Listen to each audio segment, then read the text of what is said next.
extraordinary Canadian who dared to dream the biggest dream as a Canadian and showed that a Canadian can make the biggest dreams come true.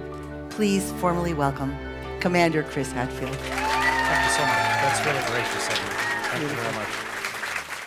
So much to cover. Let's start at the very beginning. You were only 9. I'm trying to understand what's the concept of a dream at that age. Well, I think it's very simple, and it was Neil Armstrong is the coolest guy in the world, and I want to be him. How do you? Okay. But at the time, it was grown-up thoughts coming into a 9-year-old boy's mind, and walking outside and looking up at the moon that night and realizing that this morning it was impossible, and not in the entire history of our species had we done this before, and now tonight that was possible.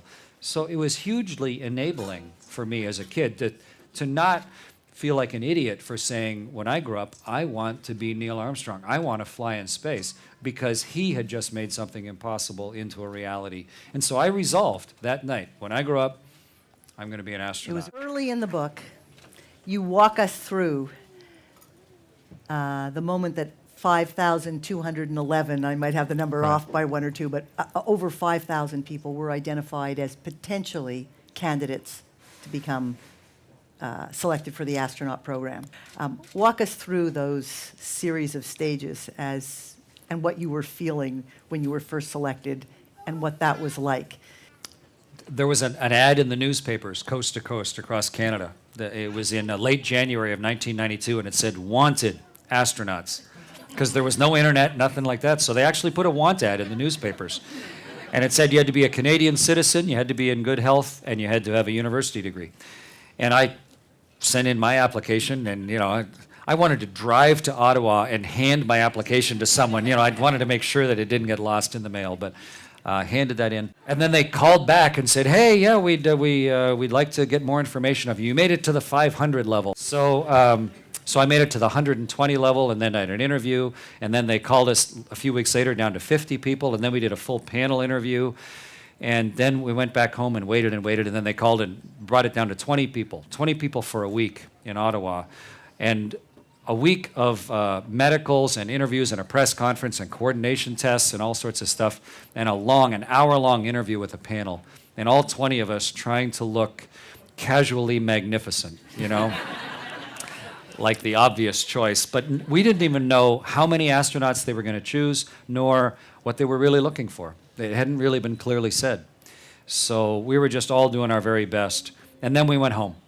And they said, "We will call on this day in early May, starting at 1 o'clock in the afternoon." And at about 1:02 or 1:03, the phone rang. I was like, yes. Grabbed it. Someone from the space agency says, "Hi, this is Mac Evans from Canadian Space Agency. Would you still like to be an astronaut?" To which I said, "Yes, I would."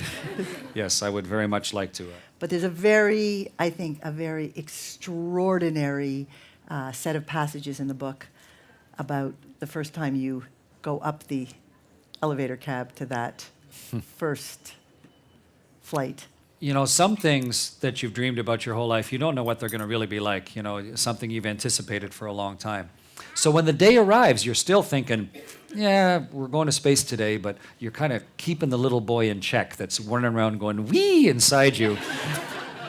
But as every minute passes that day, as you put on your spacesuit, as you go down the elevator, you ride the vehicle out towards the launch pad where your spaceship is sitting up on a launch pad. You ride the elevator up. We crawl into the spaceship one by one on our hands and knees.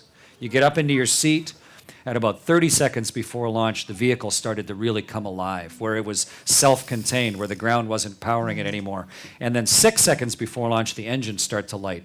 And there's this huge throb of power through the spaceship. And we're all watching all the gauges to make sure the pressures and everything are right. And there's so much force, it's sort of behind the spaceship where these engines are, so the whole thing bends forward, and we're sitting way up here, so we feel the whole spaceship sway forward. It's called the twang, as it bends forward, and then as soon as it twangs back to vertical again, the big solid rockets light, and it's as if some huge truck has just crashed into your spaceship, and suddenly there's this hand underneath your back that is just pushing you up to space. And and it's vibration and it's power and it's squishing you in your chair. And every second you're burning 12 tons of fuel. And there's so much vibration that your eyeballs are kind of jittering. So you actually have to grab and pull yourself against the G so your neck can soak up the vibration so you can see all the instruments in front of you. And after 45 seconds, you're going faster than the speed of sound, straight up. And after 70 seconds, you're faster and higher than the Concorde ever went. And you're still accelerating straight up. And you're pinned in your chair and you're getting squished. And then after 2 minutes, there's a big explosion. The solid rockets come off, big blast of light. And then you've just got your liquid rockets pushing you like someone's in a dragster and they're just pushing on the gas heavier and heavier and heavier. And you're getting squished more and more in your chair as you're getting dragged from a standing start faster and faster and faster till after 8 minutes and 42 seconds, suddenly you are going 8 kilometers a second. You're going 28,000 kilometers an hour. And the engine suddenly shut off and you're weightless. The other extraordinary first-time experience was when you walked in space. The difference between being inside a spaceship and being out on a spacewalk is the same difference as being sitting in your living room and hanging on the wall of a cliff. Sitting in your living room, you can look out a nice big window, and it's, you know, it's beautiful. But hanging on the wall of a cliff where it's visceral and you can see the majesty of the earth that's in your hands and the yawning void behind you. And so when you're inside the airlock, which is tiny, it's like a phone booth with 2 people jammed in it wearing huge clothes, and then you finally open up the hatch and grab on to the sides of it and pull yourself out. It's that same sort of transition. You physically pull yourself out into the universe. Almost like if a baby could give birth to itself, you know, pulling yourself out so that now you were in this beautiful, nice, constrained, dark place, and now suddenly, when you look over this way, it's the whole world. I had not prepared for how beautiful the world is.